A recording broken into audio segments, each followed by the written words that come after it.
रोशनी का कारवां। इस कार्यक्रम के प्रस्तुतकर्ता हैं टेक महिंद्रा फाउंडेशन और स्कोर फाउंडेशन। ये है रोशनी, रोशनी, रोशनी का कारवां। रोशनी जो करती है अंधेरे को दूर, रोशनी जो लाती है दिल में नूर, रोशनी जो दिखाती है रास्ता। आई वे, ये है रोशनी का कारवां।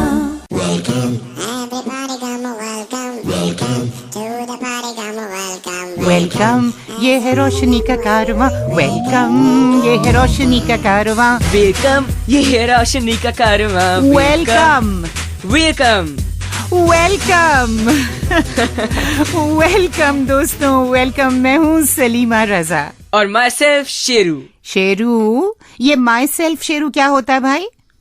माई सेल्फ शेरू यानी कि मैं शेरू?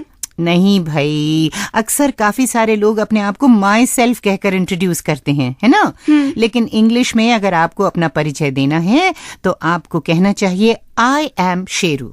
अच्छा, और हाँ, ये वेलकम नहीं होता, वेलकम। वेलकम? ना ना ना, वेलकम। Welcome, right. हमें हमारी भाषा पर अच्छी पकड़ होनी चाहिए जनाब, और हमें उसके उच्चारण पर भी ध्यान देना चाहिए। राइट, ये हुई ना बात। वैसे तुम इसके लिए मोनिका शर्मा से मदद ले सकते हो। मोनिका? मोनिका कौन सी मोनिका? वो अरे, ये वही मोनिका तो नहीं जो मल्टीनेशनल कंपनी में वॉइस एंड एक्सेंट ट्रेनर है? बिल्कुल वही मोनिका। मतलब मुझे उनके पास जाना चाहिए। मोनिका! अरे अरे अरे, कहाँ चले? मोनिका के पास। अरे, तुम्हें मोनिका से मिलने के लिए कहीं दूर जाने की जरूरत नहीं है शेरू भैया, क्योंकि वो इस वक्त खुद हमारे साथ हैं। अरे वाह, क्या बात है। हाँ, क्योंकि आज हम अपने इस प्रोग्राम में मोनिका का ही इंटरव्यू करने वाले हैं, और इंटरव्यू के बाद तुम उनसे मिल सकते हो। ओके। हाँ तो दोस्तों, मोनिका शर्मा जो कि एक वॉइस एंड एक्सेंट ट्रेनर हैं और जन्म से दृष्टिहीन हैं, इस वक्त मौजूद हैं हमारे सहयोगी जॉर्ज इब्राहिम के साथ। तो आइए करते हैं मोनिका से एक मुलाकात।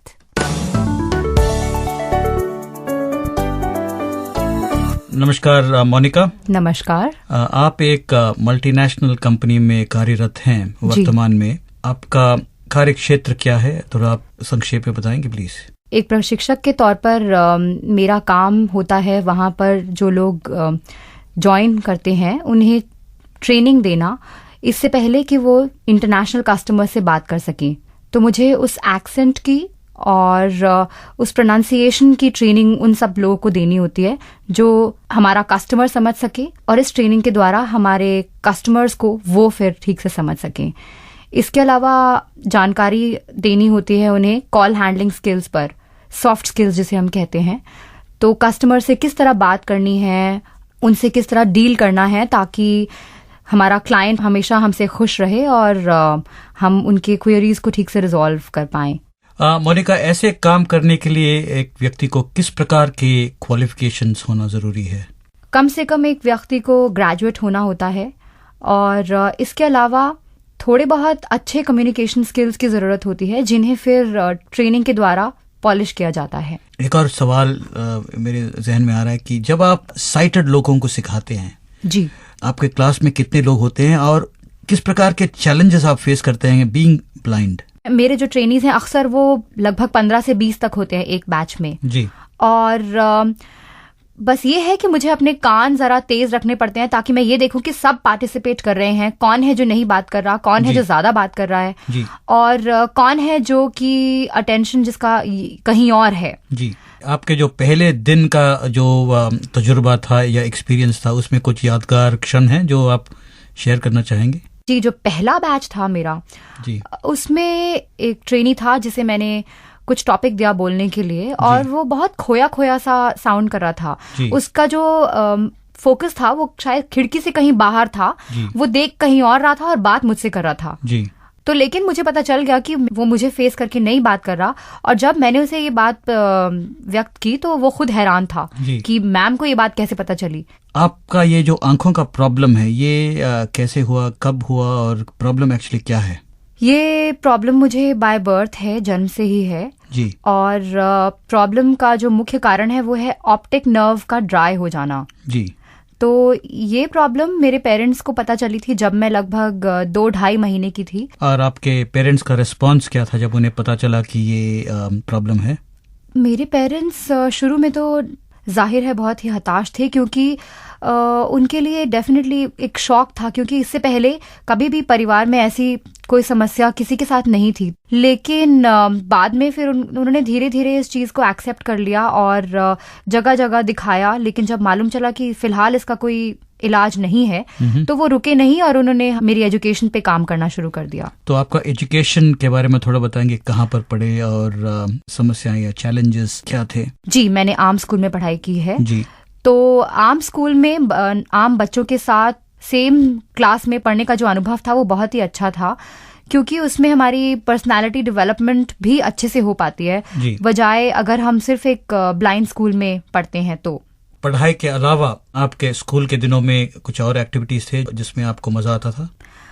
मुझे गाने का शौक हमेशा से रहा है, तो मैंने अपने स्कूल को इंटर स्कूल म्यूजिक कॉम्पिटिशन्स में रिप्रेजेंट किया था, डिबेट्स में भी पार्टिसिपेट किया था।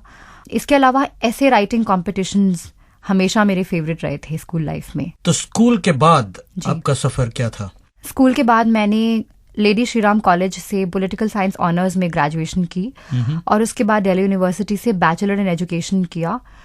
और इसके अलावा मैंने उसके बाद NAB ही में 4 साल के लिए पढ़ाया बच्चों को। जी। और इस बीच आपका शादी भी हुआ, तो शादीशुदा जिंदगी और एक दृष्टिहीन महिला होने के तहत कोई खास चैलेंजेस हैं या आप समझते हैं कि ये आम बात है? एक नई जगह में जाना और उसे अच्छे से समझना और वहाँ पे नए सिरे से जिंदगी शुरू करना मेरे ख्याल हर एक महिला के लिए थोड़ा मुश्किल तो होता ही है। लेकिन जहाँ तक हमारा सवाल है, मुझे लगता है हल्का सा ज्यादा टाइम लगता है हमें एडजस्ट करने में नई जगह पे। इसके अलावा कुकिंग जैसी चीजें हैं, अगर हम उस पे पहले से ही सक्षम हैं तो फिर सिर्फ कंफर्ट लेवल होना जरूरी है, कहाँ पे क्या रखा है इस चीज से। तो उसके अलावा बहुत अच्छी फैमिली अगर है आपकी, जो कि मेरी है थैंकफुली, तो मेरा एक्सेप्टेंस 100% हो चुका है वहां पर। तो कुकिंग जो है ये आप शौक रखते हैं या एक काम करना है ये सोच के करते हैं? अगर सच कहूँ तो सिर्फ मेरे लिए काम है कुकिंग। और अगर मैं पूछूं कि अगर आप कुकिंग में कुछ खास बनाना चाहते हैं तो आपका फेवरेट डिश क्या है? पुलाव। खाने में और खिलाने में सबसे आसान। चलिए, मेरे मुंह में भी पानी आ गया। बहुत बहुत शुक्रिया मोनिका, आपने हमारे कार्यक्रम में आए। Thank you.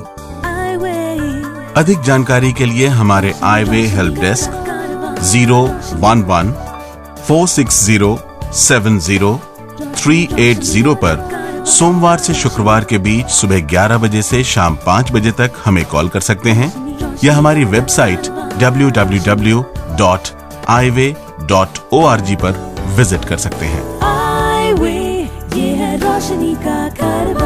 तो दोस्तों, ये थी जिंदगी को अपने ही खास अंदाज में जीने वाली मोनिका शर्मा, जिनसे बात कर रहे थे हमारे सहयोगी जॉर्ज एब्राहम।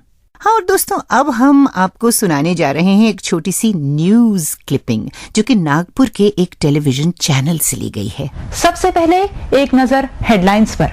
वैनगंगा नदी में नाव पलटने से हुई 32 महिलाओं की मौत। गोंडा सिविक कार से की गई 55 लाख रुपए की राशि बरामद। अब समाचार विस्तार से। आप सोच रहे होंगे कि इस क्लिपिंग को सुनाने का हमारा क्या मकसद है, तो मैं आपको बता दूं, इस क्लिपिंग में जिस न्यूज रीडर की आवाज आप सुन रहे थे, उनका नाम है अमृता भोपले। अमृता जन्म से ही दृष्टिहीन है और पिछले 8 सालों से नागपुर के इस टीवी चैनल के लिए बतौर न्यूज रीडर काम कर रही हैं। न्यूज रीडिंग एक ऐसा काम जिसमें खबरों को सामने टेलीप्रॉम्प्टर पर देखकर पढ़ा जाता है। लेकिन अमृता भोपले ने इस काम को करने के लिए कौन से नए रास्ते बनाए, आइए सुनते हैं खुद उन्हीं से। हेलो अमृता, नमस्कार। मैं सलीमा बोल रही हूँ आईवे यह रोशनी का कारवां से। नमस्कार। आमतौर पर न्यूज रीडर्स टेलीप्रॉम्प्टर के माध्यम से समाचार पढ़ते हैं। हम जानना चाहेंगे कि आप ये काम कैसे करती हैं? ये मैं ब्रेल के माध्यम से करती हूँ। हमारी जो ब्रेल लिपि रहती है, तो मुझे कोई डिक्टेट करता है न्यूज और मैं वो इम्पोर्टेंट पॉइंट्स जो है वो मैं नोट कर लेती हूँ और बाद में मैं इसको पढ़ती हूँ। तो आपका इस न्यूज चैनल में सिलेक्शन कैसे हुआ अमृता? एडवर्टाइज आई थी यहाँ के केबल चैनल की कि उनको न्यूज रीडर चाहिए, तो मैंने इनको फोन करके बताया कि मैं न्यूज पढ़ सकती हूँ बट मैं ब्लाइंड हूँ।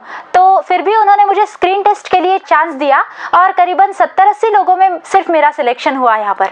अमृता, ये बताएं कि आपको क्यों ऐसा लगा कि आप न्यूज कास्टिंग कर सकती हैं? एक्चुअली मेरी रीडिंग बहुत अच्छी है, ऐसे लोग बोलते हैं, आवाज के पॉजेस और ये सब चीजें। तो मेरी बचपन से इच्छा थी कि मैं न्यूज रीड करूं और मुझे पता नहीं ऐसे लगता था कि मैं अच्छी तरह से न्यूज रीड कर सकती हूँ। और आप कौन कौन सी भाषाओं में समाचार पढ़ती हैं? मैं हिंदी, मराठी, इंग्लिश तीनों लैंग्वेजेस में न्यूज रीड करती हूँ, जिस तरह से मतलब जरूरत हो। ज्यादातर मैं हिंदी में न्यूज रीड करती हूँ। अमृता, हमारी शुभकामनाएं आपके साथ हैं। शुक्रिया हमसे बात करने के लिए। Thank you. Bye bye. तो ये थी अमृता भोपले। जिंदगी जिंदा दिली का नाम है और जिंदा दिली के लिए कुछ न कुछ नया तो होना ही चाहिए। लीजिए सुनाती हूँ आपको एक नई ताजी, यानी कि दोस्तों 12 अगस्त यानी कि आज रात 9:30 बजे से आए हुए ये है रोशनी का कारवां की 14 एपिसोड्स की एक नई सीरीज शुरू होने जा रही है। जी हाँ, FM रेनबो इंडिया पर। ये सीरीज FM रेनबो इंडिया के 9 स्टेशंस दिल्ली, मुंबई, कोलकाता, बंगलुरु, हैदराबाद, लखनऊ, कानपुर, जालंधर और कटक में प्रसारित होगी। और आप इस सीरीज का आनंद उठा पाएंगे जाने माने कलाकार टॉम ऑल्टर के साथ। बस तो रात 9:30 बजे अपने रेडियो ट्यूनर को FM रेनबो इंडिया पर ट्यून करना ना भूलें। और अब बारी है एपिसोड नंबर 124 में पूछे गए सवाल का जवाब देने की। और एपिसोड नंबर 124 में हमने आपसे पूछा था, व्यक्ति की मृत्यु के बाद कितने समय तक उसकी आंखें यानी कि पुतलियां दान करने के लिए सही होती हैं? और इसका सही जवाब है ऑप्शन बी, यानी कि 6 घंटे। और अब मैं विजेता का नाम बताने के लिए यहाँ बुलाने वाली हूँ हमारे सहयोगी, जी हाँ, प्रणय गड़ोदिया को। जी हाँ, तो हमारे लकी विजेता जो बने हैं ये है भोपाल से और इनका नाम है श्रीकांत पाठक।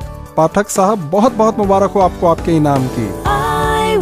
लीजिए दोस्तों, अब वक्त हो चला है आज के एपिसोड का सवाल पूछने का। तो हमारा आज का यानी कि एपिसोड नंबर 126 का सवाल है, अंतर्राष्ट्रीय सफेद छड़ी सुरक्षा दिवस कब मनाया जाता है? आपके ऑप्शंस हैं ए जनवरी 26 यानी जनवरी 26, बी अक्टूबर 15 और सी अगस्त 15। Question for our today's episode, that is episode 126, is when is International White Cane Safety Day celebrated? A. January 26th, B. October 15th and C. August 15th. और याद रखें, अपने जवाब में अपना नाम, पूरा पता और एपिसोड नंबर जरूर लिखें। इस सवाल का जवाब आप 7 दिनों के अंदर हमें लेटर, ईमेल या SMS द्वारा भेज सकते हैं। हमारा पता है प्रोग्राम आए वे यह है रोशनी का कारवां, care off score foundation, post bag number 3903, new Delhi 110049। SMS के लिए हमारा नंबर है 09968329329, यानी 09968329329। और हमारा ईमेल आईडी है radio@eyeway यानी iway.org। और दोस्तों, अब वक्त हो चुका है आपसे विदा लेने का। हमारी अगली मुलाकात तो अब 2 हफ्ते बाद यानी कि इसी महीने के चौथे बुधवार को ही हो पाएगी। अब मुझे दीजिए इजाजत। सलीमा रजा की तरफ से नमस्कार। ये है रोशनी का कारवां। इस कार्यक्रम के प्रस्तुतकर्ता थे टेक महिंद्रा फाउंडेशन और स्कोर फाउंडेशन। हर दूसरे और चौथे बुधवार को आप सुन सकते हैं इस कार्यक्रम को रात 9 बजे। रोशनी रोशनी रोशनी का कारवां, रोशनी।